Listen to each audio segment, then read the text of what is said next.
সিরাজগঞ্জের তাড়াশ উপজেলার তালম ইউনিয়নের দিগন্ত ছেয়ে আছে আউশ ধানে। কয়েক বছর আগে মোটা চাল ও ফলন কম হওয়ায় এই জাতের ধান চাষ করা ছেড়ে দিয়েছিলেন কৃষকেরা।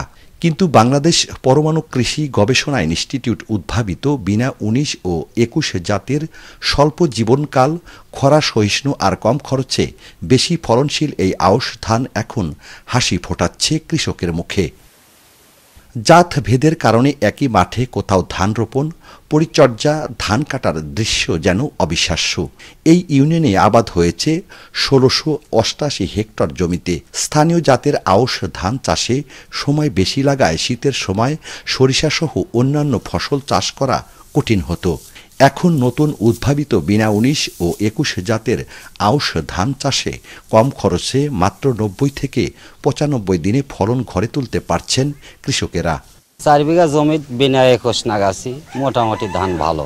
৪৫ দিন মনে করেন বয়স পাক ধরে যাচ্ছে ধান। ধানের গাছ ছোট, হেলে পড়ে না, সহজে হেলে পড়ে না। আর তাছাড়াও গাছগুলো শক্ত, রোগ প্রতিরোধ ক্ষমতাও বেশি। প্রচলিত ধান যেখানে ২০ থেকে ২৫ দিন পরে লাগে, আর এই ধানটা ২০-২৫ দিন আগে লাগে।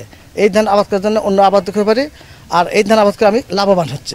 সম্প্রতি মাঠ দিবসে এসে বাংলাদেশ পরমাণু কৃষি গবেষণা ইনস্টিটিউটের কর্মকর্তারা বলেন, ভবিষ্যতে পানি সংকট তৈরি হতে পারে এ কথা মাথায় রেখে ধানের উৎপাদন বাড়াতেই নতুন জাতের ধান উদ্ভাবন করা হচ্ছে।